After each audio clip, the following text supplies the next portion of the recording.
नमस्कार, न्यूज 24 देख रहे हैं आप। मैं हूं सचिन और मेरे साथ मकसूद। और लगातार इस वक्त दोपहर के 3 बज चुके हैं, स्थिति लगभग साफ हो चुकी है और सबसे बड़ी खबर, सबसे बड़ी ब्रेकिंग न्यूज तो यही है जो इस वक्त दोपहर की आई कि बीजेपी कम से कम बंगाल का किला भेदने में कामयाब हुई है।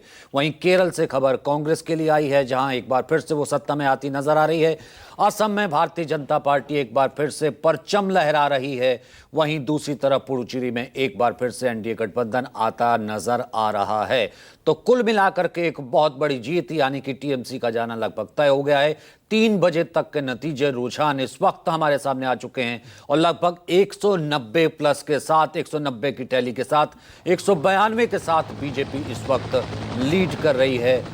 बंगाल में अब कमल खिलता हुआ नजर आ रहा है। मकसूद, जाहिर तौर पर और असम में कांग्रेस 2021 के मुकाबले और ज्यादा खराब स्थिति में पहुंच गई है। सवाल इसी को लेकर हो रहा है कि वो कांग्रेस जो कि चुनावों के दौरान या चुनावों से पहले सरकार बनाने को लेकर दावा कर रही थी या फाइट में नजर आ रही थी, केरल में बेशक यूडीएफ के तौर पर उसकी वहां पर वापसी हो रही है। एक राज्य कांग्रेस के पास आ रहा है, क्योंकि कांग्रेस के पास खोने के लिए इन इलेक्शन में कुछ था नहीं, लेकिन पाने के लिए 2 स्टेट पर उसकी नजरें लगातार बनी हुई थी। उनमें एक असम था और एक केरलम था।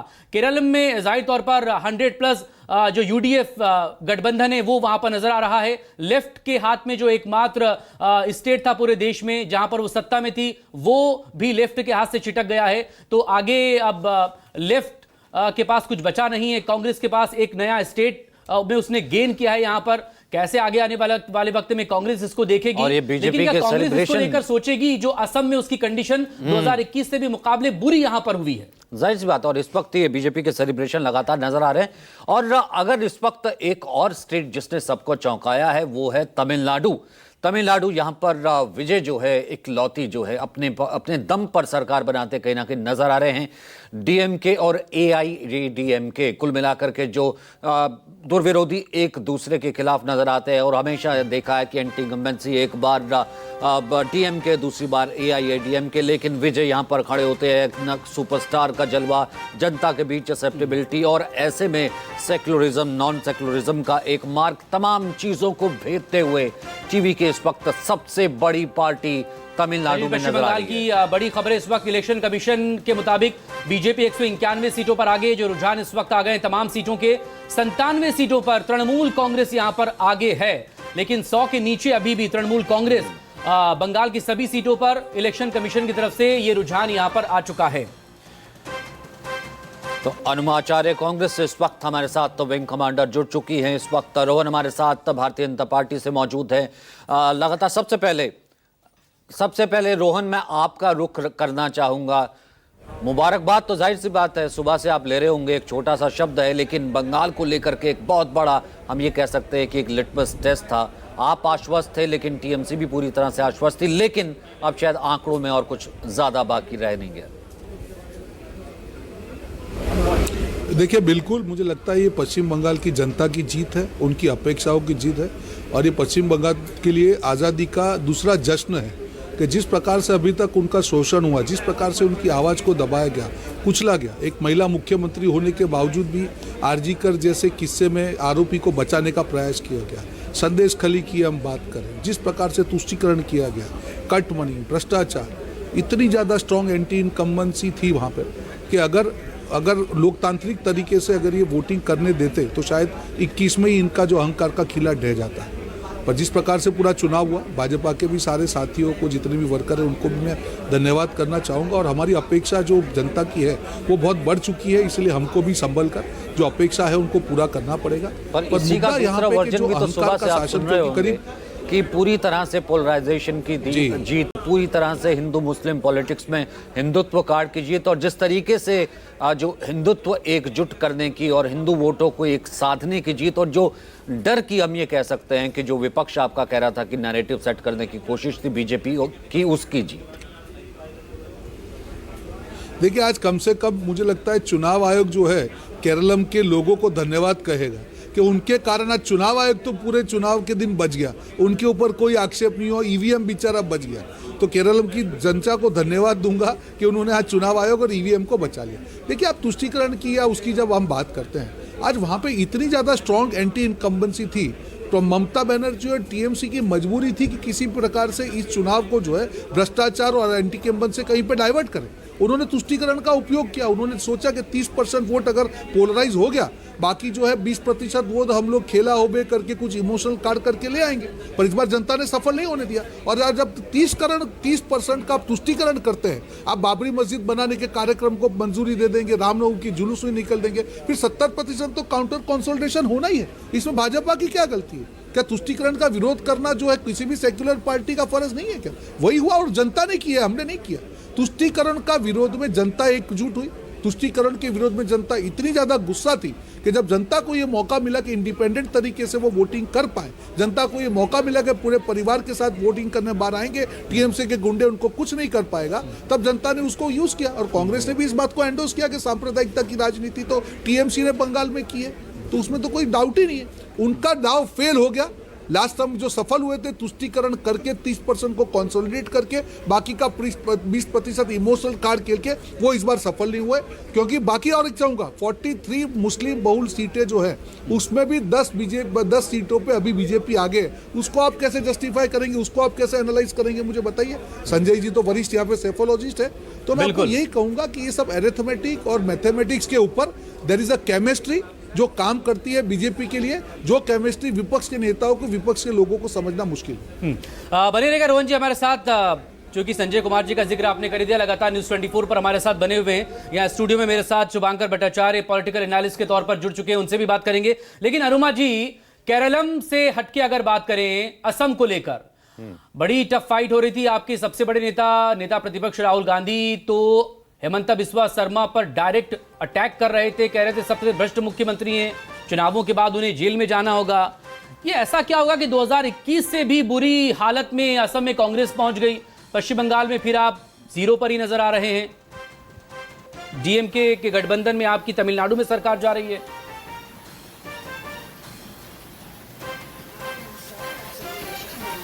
अनुमा जी,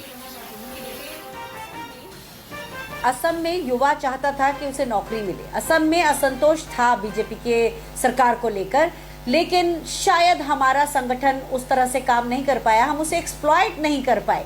और इसमें कहने में मुझे कोई संकोच नहीं है कि हमारी पार्टी ने जिस तरह से शुरुआत की थी, हमारी निरंतरता एक तो वैसी नहीं रह सकी, और दूसरे हम लोगों की एक्सपेक्टेशंस को एनकैश नहीं कर सके। तो इसके पीछे एक चीज़ ये भी होती है कि जो पार्टी सत्ता में होती है उसके पास पूरी मशीनरी होती है। हमारी बिल्कुल चुनाव के बीच में ही हमारे कुछ नेता जो थे उन्होंने कांग्रेस छोड़ी, बीजेपी में चले गए, उससे भी मनोबल कार्यकर्ताओं का टूटता है। ये सारी चीज़ें हुई। इस वक्त एक ट्रस्ट डेफिसिट है जो कांग्रेस से इस कारण से लोग चले जाते हैं, या तो किसी डर के कारण या लालच में, दोनों चीज़ें हैं, और दोनों चीज़ें एनकैश की जाती हैं। इन सब चीज़ों को स्वीकार कर लेना चाहिए, क्योंकि हम देख रहे हैं बीजेपी ने किस तरह से लोगों के अंदर एक डर पैदा किया। अब जिसको लोग कहते हैं साइलेंट वोटर, मैं नहीं मानती कोई साइलेंट वोटर होता है। डरा हुआ वोटर साइलेंट वोटर कहलाता है। जब वो आपकी आंखों में देखकर बात ना कर सके, मतलब वो भ्रमित इतना है कि उसको समझ में नहीं आ रहा है क्या करे, तो वो सत्ता की तरफ चला जाता है, और यही बीजेपी कर रही है। लेकिन इन सब चीज़ों की भी मियाद होती है, और इसकी मियाद बहुत लंबी नहीं है। मैं मानती हूँ इस बार उनको इसका फायदा मिला है, और लेकिन भारत की जनता को जब धीरे धीरे ये समझ में आ रहा है, जैसे अब किसान समझ गए हैं किस तरह से उनके हितों को दांव पे लगा दिया गया है।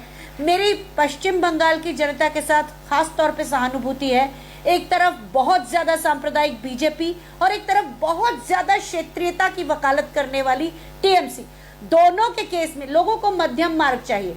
लोग दिन भर चुनाव थोड़े ही लड़ते रहेंगे, उनके अपने मुद्दे होते हैं। पूरे देश को आपने चुनाव लड़ने के लिए खाली लगा दिया है। और अमित शाह, जनता अगर विकल्प देखती है, जनता अगर विकल्प चुनती है, तो वो कम से कम अपने लिए ये भी देखती है ना कौन सा बेहतर होगा। एक तरफ तो आप अगर असम का जिक्र करती हैं कि डरा हुआ वोटर एक तरफ जाने की कोशिश करता है, सत्ता पक्ष की तरफ चला जाता है, तो वहां पर एक तरफा किस तरीके से जीत होती है, वहां पर भी पोलराइजेशन की बात होती है। लेकिन कांग्रेस कहाँ किस तरह से नजर आ रही है, खुद गौरव तक अपना चुनाव हार गए हैं। दूसरी तरफ आप जिक्र कर रही हैं पश्चिम बंगाल का, वहां पर बिल्कुल एन वक्त पर, जैसा लगा ही नहीं कि कांग्रेस थी, बिल्कुल लास्ट मोमेंट पे कहीं ना कहीं राहुल गांधी का वो वीडियो मैसेज सामने आता है और वो कहते हैं कि नहीं, ममता को भी हराना है और बीजेपी को भी हराना है। खैर, ये आपके इंट्रोस्पेक्शन की बात है। इस वक्त मैं भवानीपुर लिए चलता हूँ, फिर उसके बाद संजय सर का मैं रुख करूंगा। अब इस वक्त हमारे साथ ऋषिकेश मौजूद है। ऋषिकेश, इस वक्त लगभग जो मैं अपडेट लेकर के आया था, ऋषि आवाज आ रही है, लगभग 10 राउंड जो है वो हो चुकी थी काउंटिंग, और उसमें ममता जो है आगे चल रही थी लगभग 9 से 10 हजार वोटों से। लेकिन ये मार्जिन बीच में थोड़ा सा कम होता है, लेकिन ये कंसोलिडेशन 9,000 के करीब का आ रहा था। क्या आपके पास खबर है और जो बाकी इस वक्त के जो रुझान और इस वक्त के सेंटिमेंट जो है और खबरें हैं वो क्या कह रही हैं?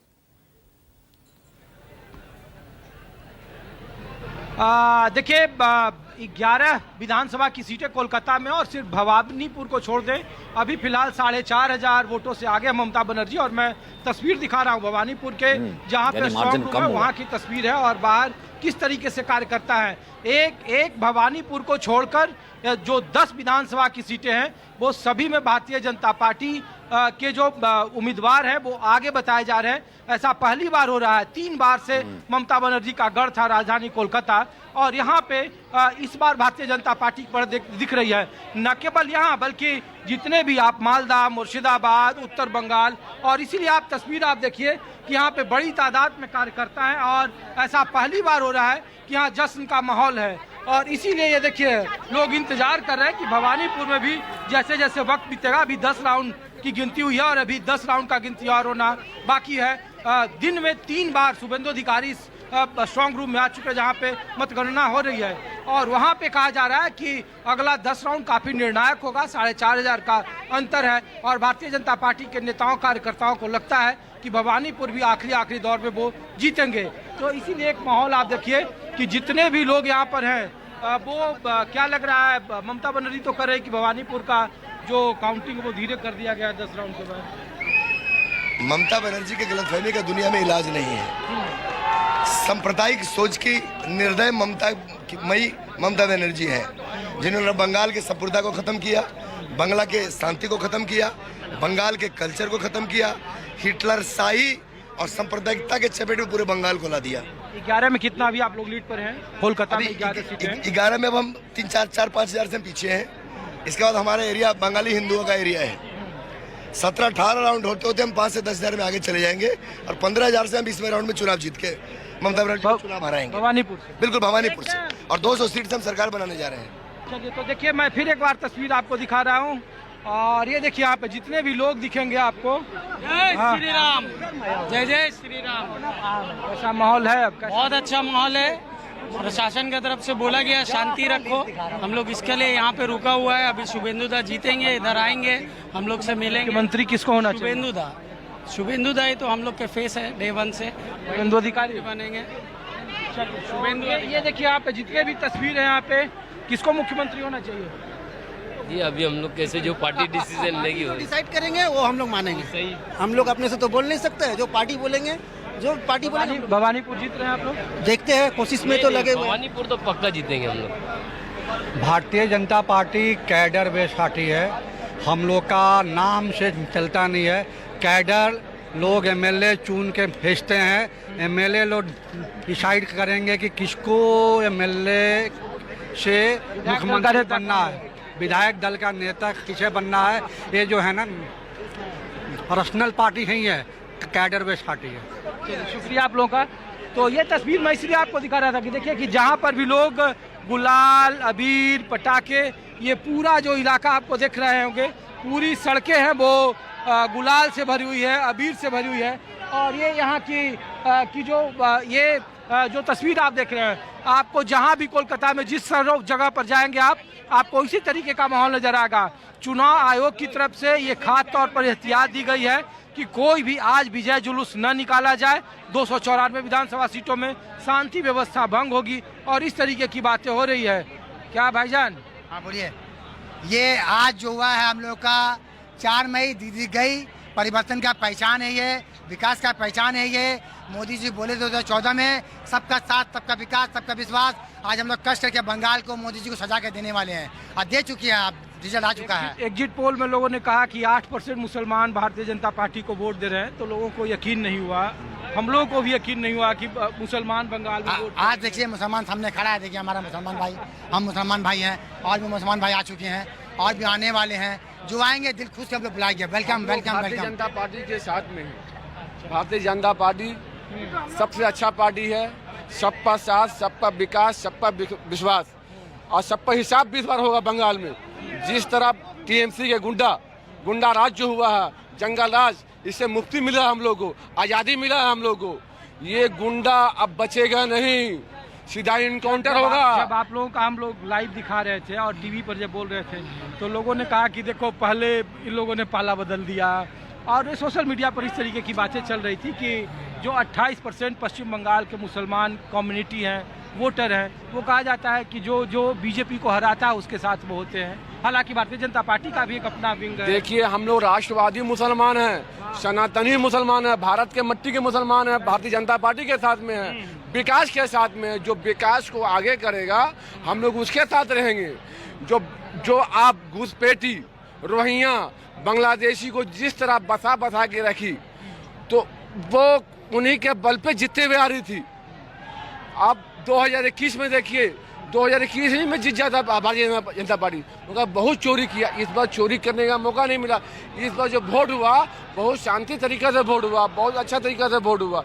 ममता बनर्जी तो बार चोरी से जीतते आ रही थी, चोरी से जीतते आ रही थी। चलिए तो देखिए, इस बार चुनाव आयोग की लोग पीठ थपथपा रहे हैं। कहा जा रहा है कि बीते कई दशकों के बाद चुनाव आयोग ने बंगाल में वो कर दिखाया, ऐसा कोई चुनाव नहीं हुआ बीते 50 सालों में कि चुनाव के पहले, चुनाव के दरमियान और चुनाव के बाद हिंसा हुई हो। लेकिन इस बार के चुनाव में हिंसा बिल्कुल न के बराबर हुई, कोई भी शांति व्यवस्था भंग करने जैसी बातें नहीं हुई, और इसीलिए आज विजय जुलूस पर रोक है। और इसीलिए मकसूद, ये तस्वीर चौंका रही है क्या कि सामने वो खड़ा हुआ जो कंसोलिडेशन की बात अब से कल शाम तक की जा रही थी, और तमाम राजनीतिक पंडित कर रहे थे कि वो कंसोलिडेशन 20% का या लगभग उससे ऊपर 28% का कंसोलिडेशन, मुस्लिम कंसोलिडेशन, वहाँ यहाँ पर खड़े हुए मुस्लिम नजर आ रहे हैं। देखिए, हमने तो पहले ही कहा था कि 7 से 8% तो वो इसका जवाब तो बेहतर संजय सर दे पाएंगे, वो स्टूडियो में मौजूद हैं, वो बेहतर दे पाएंगे कि वो 8% जिसको लेकर अलग अलग एग्जिट पोल्स में दावे किए जा रहे थे,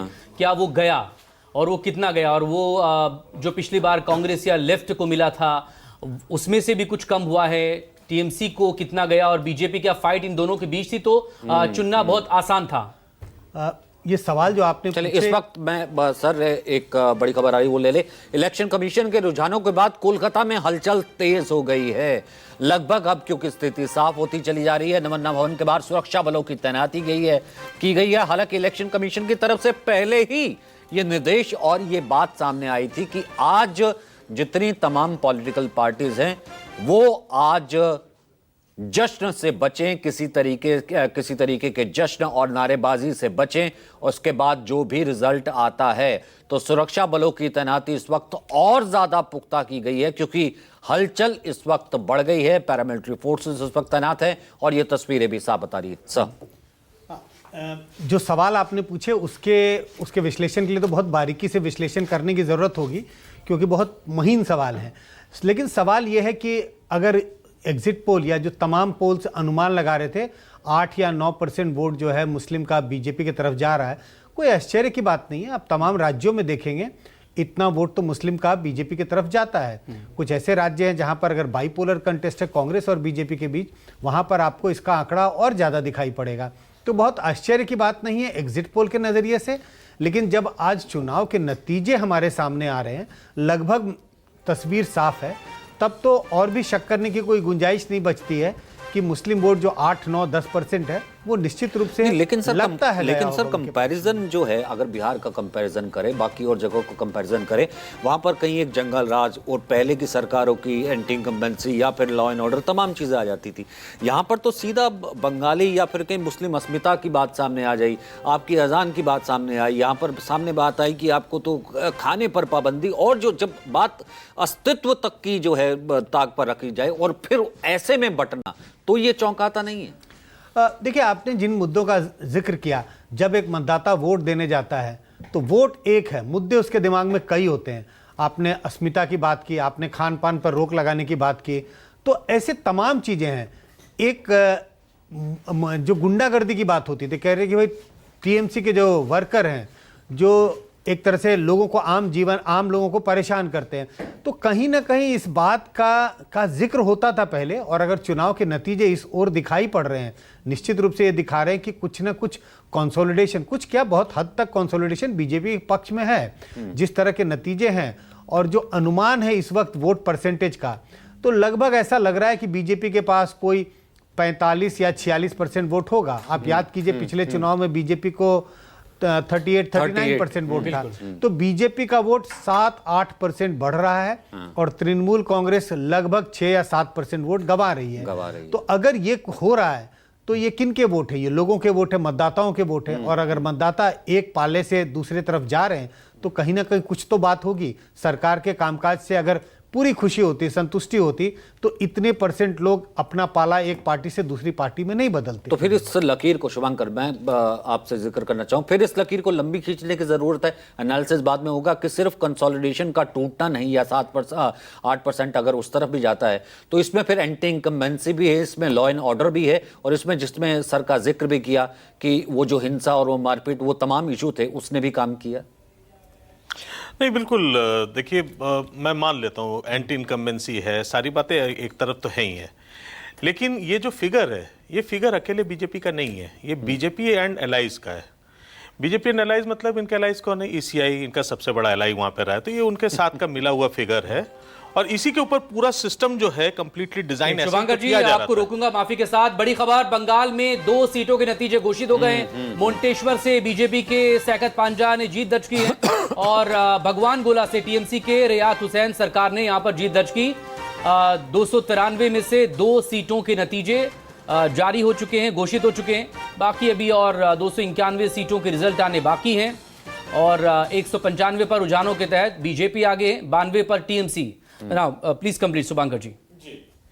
तो ये पूरा जो एसआईआर था, क्यों एसआईआर को ज्यादातर आपने देखा होगा ऑपोजिशन या ये सब लोग इसको एज अ कॉन्स्पिरेसी क्यों देख रहे थे? देखिए, एक चीज है, चुनाव नतीजे जो भी हों, एक बहुत बड़ा सवाल ये उठता है कि क्या ऐसा ही चुनाव हम लोग इसी तरीके की एक अपेक्षा कर रहे थे कि ऐसी एक चुनाव होगी जहां पे कि जो वोटर्स हैं उनको, मतलब ऐसा चुनाव जिसमें वोटर्स ही इंपॉर्टेंट नहीं है। 27 लाख वोटर्स जो हैं, अगर आप इसको परसेंटेज में देखें तो अगर सोचिए अगर उसमें हैं तो एक डिफरेंस तो क्रिएट हुआ। टारगेट तो यही था ना कि जो 10% का जो गैप था, और वो भी बिल्कुल मैप्ड, इसको बाकायदा मैप किया गया था। इन्फ्लुएंसेस नहीं होती, आप यहाँ पे लेवल प्लेग्राउंड आप किसको कहेंगे? कौन सी चीज ऐसी थी जहां पे जिसके खिलाफ ममता दीदी नहीं लड़ी? एक हारना जीतना सबके उस पर साथ हो सकता है, लेकिन जिस तरीके से हुआ, जिस प्रकार से हुआ, जिन 27 लाख लोगों के नाम कटे, आज उनको क्या इस जीत की खुशी या दुख कुछ भी महसूस हो सकता है? उनको तो आपने तो मतलब उस राइट से ही बाहर कर दिया। अगर इसका नतीजा जिसे क्या कहते हैं आधा गिलास खाली भरे का नतीजा जो है, अगर वही दूसरा होता जो कल ममता कह रही थी कि 220 221 पर हम आ रहे हैं, जो कि टीएमसी आश्वस्त थी, अगर यही नतीजा 220 के 200 के पार टीएमसी होता तो बात वही होती। बात वही है। तब भी क्या इस बात को किसी भी तरीके से पूर्ति की जा सकती? मैं कई बार आप ही के चैनल पर भी मैं ये बता चुका हूं कई बार कि अगर दीदी जीतती भी हैं, अगर टीएमसी जीत के भी आती है, तो भी वो 27 लाख वोटों जो वोटर्स के साथ जो नाइंसाफी हुई, इसकी भरपाई नहीं हो सकती। देखिए, बहुत अहम बात यह है कि आप जब एक चुनाव को उसको एक पूरे पक्षपात में दिखा देते हैं, तो उसका जो एक इंपॉर्टेंस है वो धीमे धीमे कम होता चला जाता है। अब बात यह कि क्या यही अब नया नॉर्म होगा? क्या यही अब चुनाव का फॉर्मूला होगा जो हम हर जगह देखने वाले हैं? सामने तो यूपी का भी चुनाव आने वाला है, उसका एसआईआर लेकिन अभी से चल रहा है, बहुत अच्छा खासा टाइम बाकी है, और यहां पे जो लॉजिकल डिस्क्रिपेंसी के नाम पर उन लोगों की सुनवाई तक नहीं है। तो सवाल यही चीज है कि सारी चीजें एक तरफ, लेकिन क्या इस चुनाव को, इसको पूरी तरीके से आप ये कह सकते हैं कि ये एक संपूर्ण एक रिजल्ट आ रहा है सामने से? मेरे ख्याल से ये एक बड़ी बहस नहीं है, और इस पर वो एसआईआर के दौरान से चल रही है। आप तमाम लोग मेरे साथ बने रहेगा प्लीज। एक छोटे से ब्रेक के बाद फौरन हाजिर होंगे, चर्चा आगे बढ़ाएंगे उसके बाद।